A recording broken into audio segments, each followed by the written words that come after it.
Good morning, boys and girls. How's everybody doing today? Well, I hope.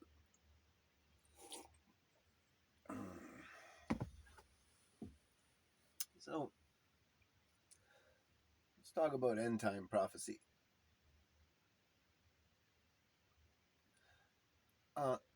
In order to know where you're at in the Bible, you look to the Hebrews, right? So then, right now, if you look at the Jewish people, you say, wow, shit, we're prophecies fulfilled. We should be done, right? The second coming should be here. Like, they're in Israel. Everything should be going to peace and blah, blah, blah, whatever. Well, the Bible also talks about a false Jew. When Billy Graham was sitting with Reagan having a conversation, Reagan asked him about this. He said, well, shouldn't prophecy be fulfilled with those Jews back in Israel now? Like, shouldn't we be coming into peacetime? And Billy Graham said that the Bible also talks about a false Jew. And I'm not going to talk more about that, was what he said. Don't want to. He didn't want to mention too much more, but that was kind of where he ended the conversation. Well,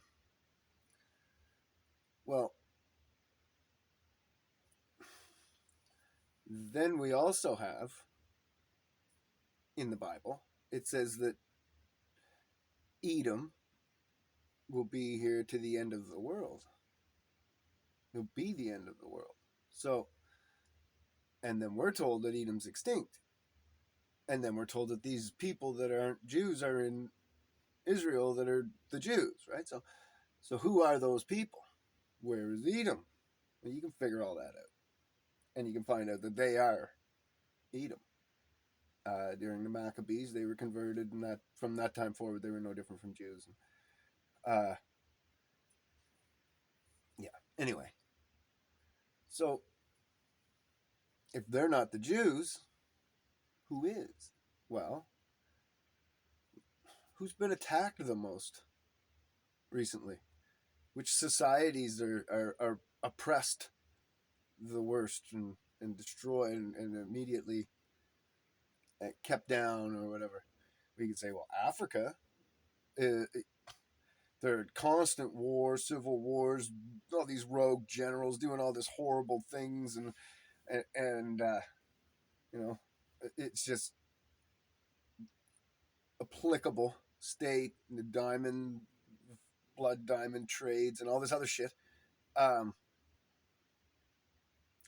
But we do nothing about that for some reason. Like, we're all about, we're gonna spread democracy all over the world, save everybody, blah blah blah. But for some reason, not in Africa.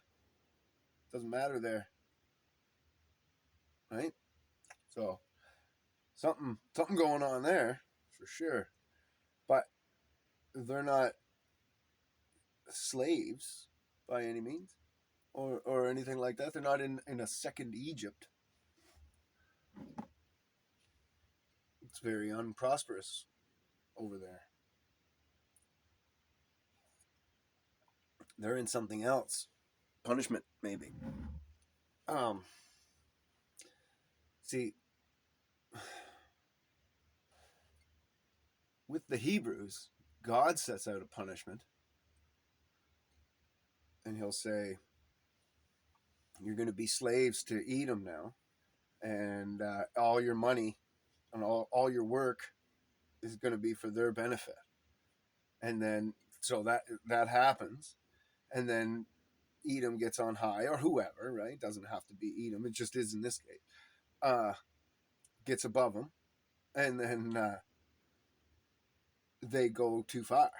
They get all overzealous, and they start raping wives. And then when the husband comes home, he beats the husband or whatever. That's how Moses killed the guy who did that to the Hebrew, and then the Hebrews got mad at Moses for defending him, defending his wife's honor or whatever. Anyway, which goes to show that their bloodline isn't pure anymore, because obviously, they said, oh, we're working them to death. They shouldn't be able to go home and bang their wives or whatever. But then at the same time, they're like, well, but we're banging their wives. So why are their wives getting pregnant? And it's like, well, duh. You're getting them pregnant. Dummy. Don't you get it? So during that time in Egypt, the first Egypt, the Hebrews would have gotten a little darker skinned. So they were probably like a East Indian colored, that brown at first, and got darker when they went into Egypt, because Egypt is in Africa, right? So they would have gotten, and they say, oh, we wouldn't have, Hebrews don't spread bloodlines with other blah, blah, blah, Buddy's wife was fucking this guy every day. And then when he came home and caught them, the guy beat him for catching them and sent him back. He was going to go back to work when Buddy was going to go in and finish plowing his wife. So obviously, it wasn't that Hebrew that got that wife pregnant.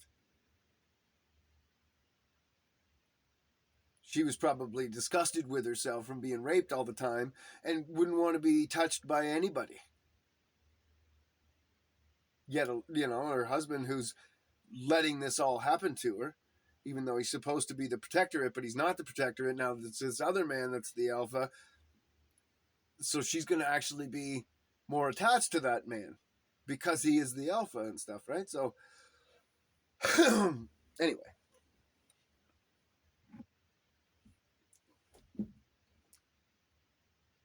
that's here nor there. But what is here is that, I hate going through this over and over again. In the last diaspora of Egypt, the last time that the tribes were split, and then we lost the 10 tribes. Well, here's Israel, and this attack came in like this from the east, and they came in right into Israel. So 2 tribes went south into Africa, Egypt, and 10 tribes went north into, they would have went like into Greece or whatever, like towards France and England and all that, Italia and whatever. And then they got kicked out of all those places. And you can follow them right across. They got kicked out of Germany and Russia and all those places, and they traveled across towards Japan. And then you can find the underwater walking trail.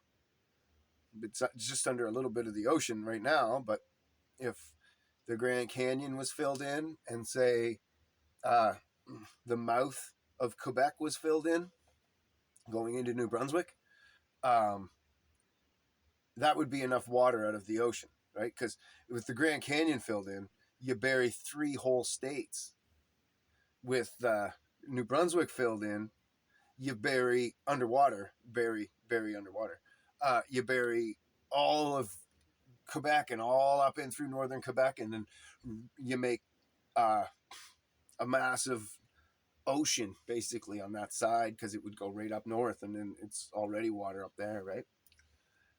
And all that water being held in on this side of Ontario or whatever, and up towards the north, and then all that, those 3 whole states covered by 2 lakes covering 3 states from Grand Canyon, and then there's a ton of those. Like, those are just the 2 that I know about off the top of my head. They're all over Earth, really. These little washouts, where and then massive lake bodies that were there for brief amounts of time, like say 1,000 years. or 2,000 years, whatever. No, about 1,000 years. So anyways, those 10 tribes walked into North America. And on a flat Earth, you can see like the land masses are like this, and there's your center land mass. There's your center big land mass here, continent of like Asia, and then they walked here, and then there's North America, right? So it was just this little walk right here in the summer, in the spring, and then they wanted to get further south in order to get before winter, right? And then just start following the herds and getting settled or whatever. And then Christopher Columbus comes down on this side and starts wiping you out and killing you because he got gunpowder. When they followed you to Japan, they noticed that the walking trail was cut off, but they bought gunpowder. Or they followed you to, not Japan. Yes, Japan. But then they went to China and they got gunpowder. And then they came back and then they sailed down and came in and wiped out the Hebrews and wiped out the knowledge. That's all they cared about, was that they killed the tribes that knew their heritage and the people who knew the heritage and the history. And it wasn't written down because they were just pushed out of through the whole countryside, where they had to travel all over the earth to get to where they were getting. Now they were just getting settled and trying to figure things out, and little wars breaking out between the tribes, probably over beliefs, right? So it's probably like these guys saying, well, no, there's no God, it's the trees and the this and the that's. And then these guys say, no, we're the Hebrews, this is the way we were, we got to stick to our God. And then them getting into fights over it. And then we say, oh, they were all savages over here fighting and killing each other over nothing and blah blah blah, over time, over land. And no, it wasn't over land. So anyways, there's your 10 tribes, and that's what Christopher Columbus and well, himself probably, but that's what the Edomites wanted, to kill those 10 tribes. So when they built up power in England, they went looking for the Hebrews, but by then the water was released, the oceans were raised up, God and cut off the path, so that the Hebrews had a little bit more time to try to settle and try to build themselves up. But in the meantime, the 2 tribes went down into the first Egypt. Well, they didn't accept them there. They said, no, look at the trouble that you caused us last time, beat the feet. And then and that just kept happening all the way down, and they got pushed right down to the bottom of Africa. And then the Africans hated them and kept pushing them out of their countries and stuff, and warring with them and killing them. And then these Edomites came over with ships, and the Africans were like, okay, well, we'll just go round these fuckers up and put them on your boats for you, and you can take them. We'll sell them to you if you want them. Get them out of here. We don't want them. And there was like a few little colonies that escaped and managed to survive in around Africa. But for the most part, and they're still hated there, but for the most part, they were all shipped to America, right?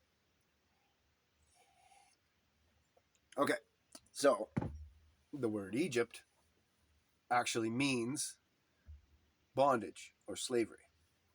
So second slavery, second bondage started right then with the ships, right? And that was in 1619. There was 20 slaves brought on a ship, the first ship, to America, and they were slaves, but they were actually indentured. So at the end of their 7 years, they were released, given their buy-off or whatever. Now they're totally apprenticed. They got land of their own, started a farm of their own, had servants of their own, and life was good. They actually started the Republican Party. They had like a huge community building up, and if you look up the history of them, it was pretty amazing. They were a major key part of the whole political building of America, not just the physical buildings later, but the actual Constitution and all that kind of stuff, and like building up to the writing of the Constitution. These guys were Andrew Jackson, president. Anyhow, so I'm pretty sure that's Andrew Jackson. Yeah, I know that they discount him as a president because it was before there was 4 presidents before George Washington or whatever, but they were before the Constitution or some shit, so they don't actually count them as presidents or whatever. But they were the 4 successful presidencies to keep the bankers and everything at bay. Something like that. I don't think that that's quite right. I think that somebody was screwing up the history when they told me that shit. Because the way I understand it was that Andrew Jackson was later and he kicked them out. And then it was Woodrow Wilson who let them back in a couple presidencies later. But Andrew Jackson had his 2 runs. And it was because they had the first national bank, second national bank, third national bank. They were about to have the 4th national bank, and he stopped them. And then with Woodrow Wilson, they came back and made the Federal Reserve. So that actually does make sense, because that was the first national bank, was the first president they didn't count. Second one was the second president they didn't count. Third one was the third president they didn't count. Then Andrew Jackson came, the 4th president that they won't count. And then they start counting America from that next president on, where they started to come back in. Anyhow, so 1619, those 20 slaves. So those 20 slaves actually could have represented the first Hebrews brought to Second Egypt. So they could have marked the start of the 400 years of Second Egypt. Therefore, if you fucking put the 400 onto that, 2019, 2020 should have been or could have been the end of the 400 years in slavery. Could have marked the end of it. So that's why the big retaliation and the huge uproar just before that.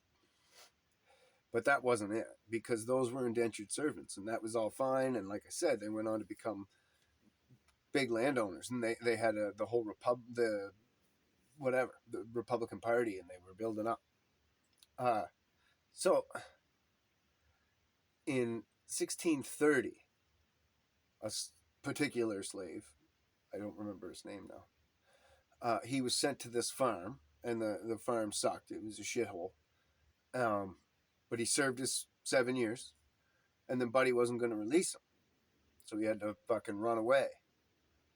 And then so for some reason, they hunted him down to find whatever, and brought him to court about it, where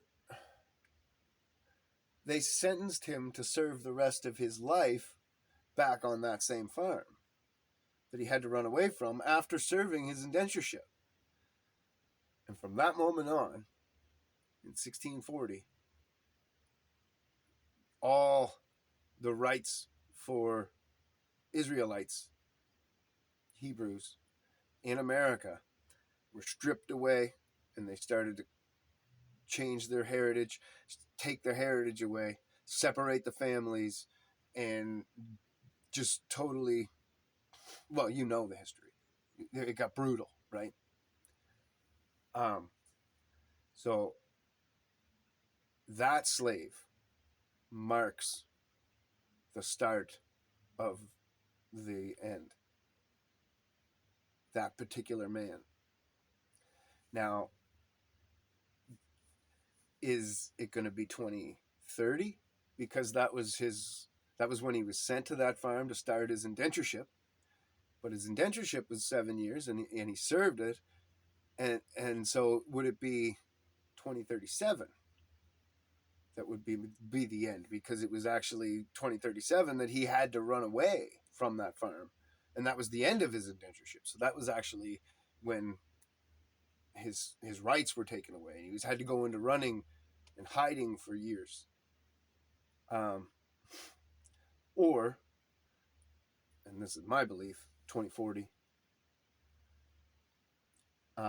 when the American government, the country, decided it wasn't just that farmer, it wasn't just that douchebag. They actually hunted this guy down and decided, no, you're going back, and your all your rights are gone. And as a matter of fact, all the rights of every Hebrew on this continent are gone. Let's take them all away, and we'll lynch and hang and kill and do all kinds of shit, because they're getting too sophisticated and powerful. And they were going to end up going back to God then, because so many of them that they hung and killed and whatever, beat and whatever, they knew the heritage. They knew who they were, right? So they had to be dealt with. And then the ones who were scared enough to stop talking were just separated from their families and stuff. And then once you raise those kids up, well, they don't know who the fuck they are. You raise them. As far as they're concerned, they're yours. They're whatever you taught them. So I think we got till 2040 to till the Hebrews wake up, realizing who they are, together, with love in their hearts.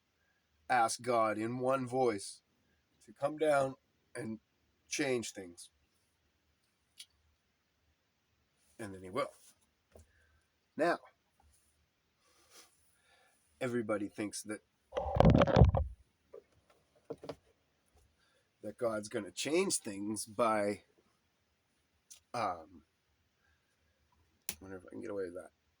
Maybe. Yeah, I'll leave it on. God's going to change things by opening up the sky and coming down with his army, his personal army.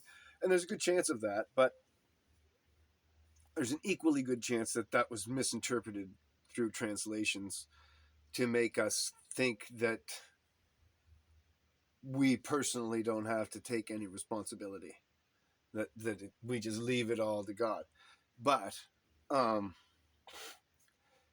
then we're told not to read all the Hebrew books and the history and to understand how God works, because that's not how God works.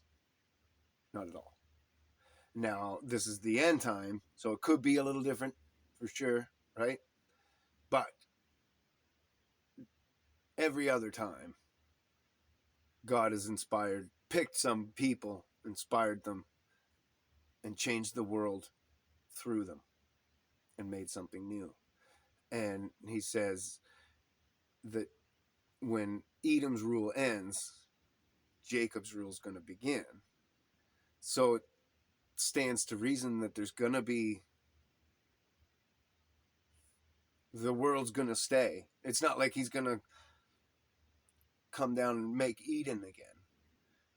We're going to make the world better, and we're going to be happy servants to a just leader instead of being servant, slave to Edom, an unjust, satanic ruler that we are right now. That's what we're under right now, currently. And I watch the politics constantly.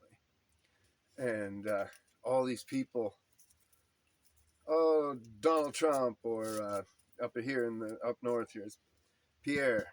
Pierre is going to save us all from Justin Trudeau, and Trump's going to save us from, or DeSantis is going to save us from Biden and the liberals.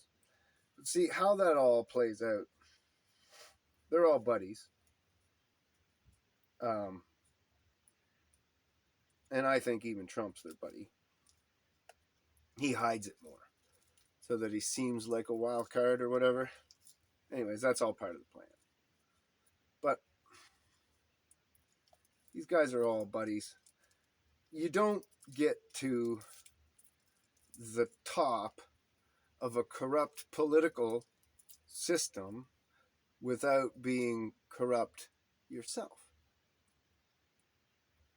So Pierre didn't get to be the leader of the Conservative Party by working for the people. He's got to work for the lobbyists and for the lobbyists of everybody else in the Conservative government, right?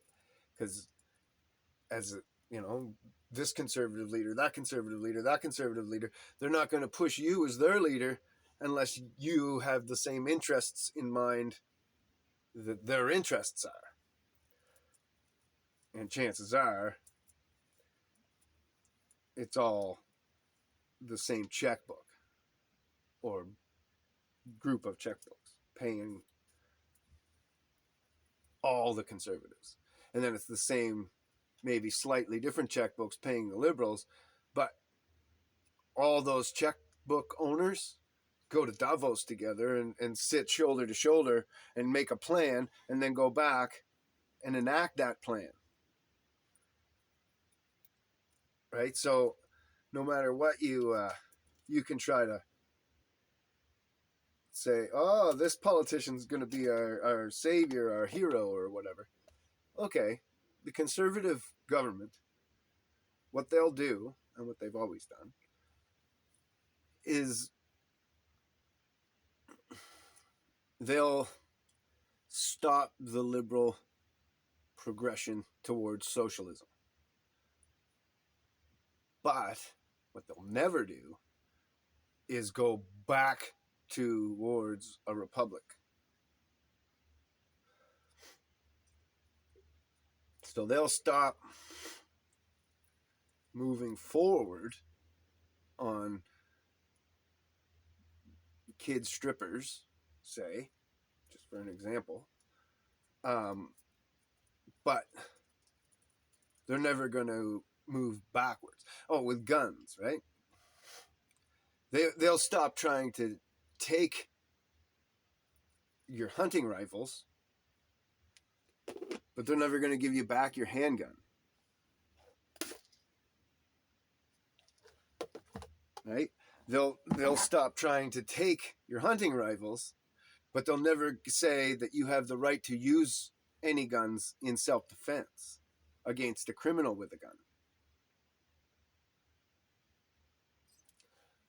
If they said that, then you could justify defending yourself against tyrannical police. Because if they're against the, I want to say Constitution, but it's the Bill of Rights, then they're the criminals, and therefore you can justifiably defend yourself against them with a gun. But they can't have that. Therefore, so that's why you'll never see a conservative, like the conservative government sure as fuck ain't going to say, well, we said that income tax was only to pay for that war effort of World War II, and that's long fucking gone, even though we fucked everything up and took more money and we built all this other bullshit around that money. Let's drop all those bullshit things and we're going to stop taking your fucking money. That's not going to happen. They're not going to be like, oh, we don't need to have this party over here or this survey group about, bullshit. They spent millions of dollars to find out if it took longer for a single person to get ready in the morning or longer for a fucking parent to get longer in the morning. Well, first off, it all depends on the fucking person, the people involved, right? Because everybody's fucking different. So if you have disciplined children who listen to you, then and get ready themselves and are self-sufficient, then it's going to take you about the same amount of time to get your household ready as it would take for a single person to get their house and themselves in order. But then that single person could be a lazy fucking piece of shit. Maybe they hit the snooze 4 or 5 times and then want to jerk off or whatever. So yeah, it's going to take them longer, that person. But then maybe there's another single person who fucking gets up and wants to just throw their fucking clothes on and go, and then has a shower at night. So that person's going to take minutes to get ready. Maybe they don't even drink coffee, or they only have the one coffee on their way to work, and then they have a shit on the job and get paid to have a shit instead of like dumbasses like us who shit at home. Um,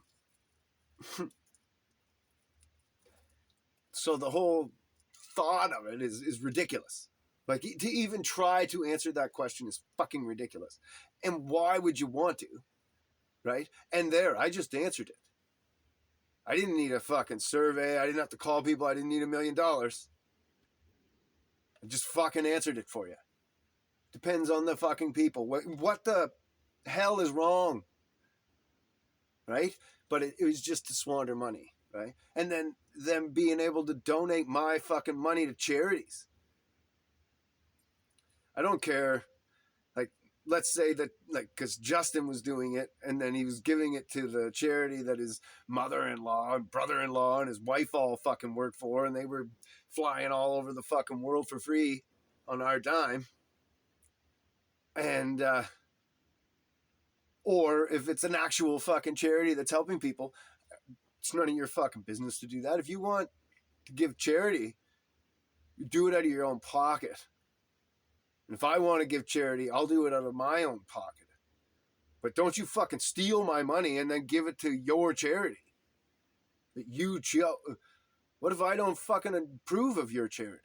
And I don't approve of your charity, obviously, because it's extorting money from me. But and it's just a laundering money scheme for your family. But even if you found a good charity that was real, who are you to decide for every Canadian? Because, like, you could just say, oh, well, this charity, who's not going to want to save fucking baby caterpillars from lawnmowers or something? I don't know, whatever, right? Some stupid thing, but there's somebody, right? Or who doesn't want to, save baby kids from being thrown from balconies? But somebody's going to be like, wow, fuck, Michael Jackson has the right to do what he wants. It's his fucking kid. Piss off. Somebody's going to be like that, even though the majority of us wouldn't, right? That's extreme, but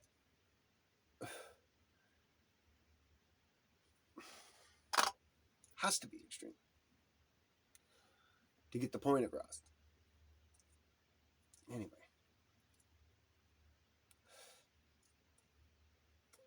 So you're never going to get a political savior working their way up through.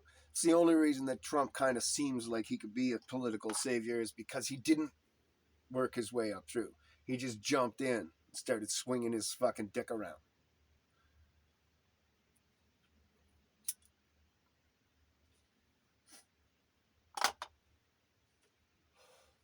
So,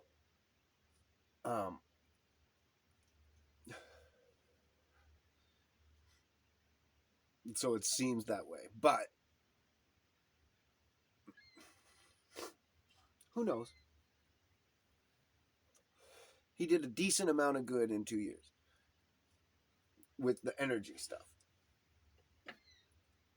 I don't know a lot about what else he was doing. And now I know you guys all say, oh, environmental protection, blah, blah, blah, blah.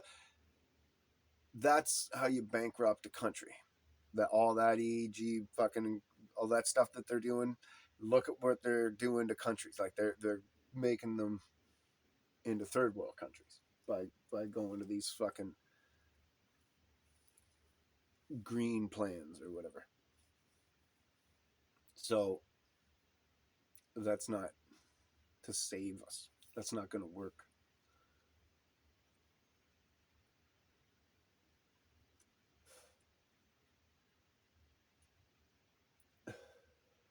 Anyway, you need to wake up and realize that they're not on your side. And I don't care how much they say that they're on your side.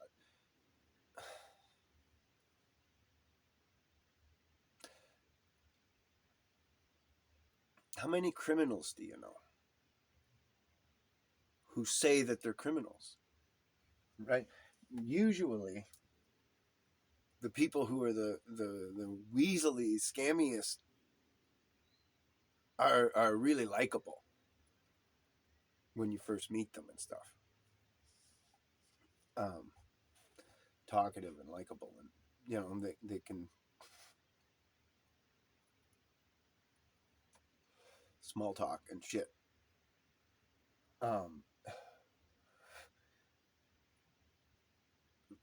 But that doesn't mean they're trustworthy.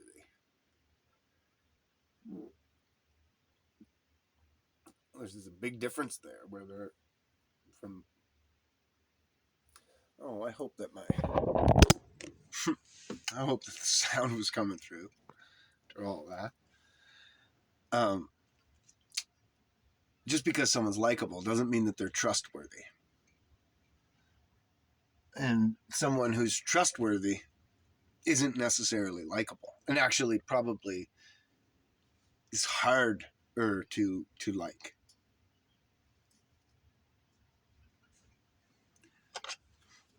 In that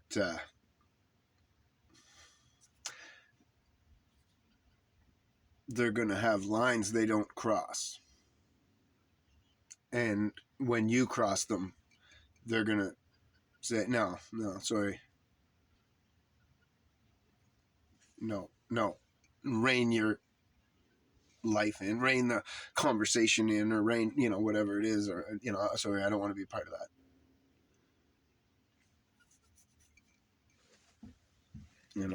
So it makes them less fun. I guess that's it for today, boys and girls. Have a wonderful day. And all the birds I've been feeding out there. Anyway, God bless you. Let me know what you think about politicians in the comments. That'd be wonderful to hear about. See you.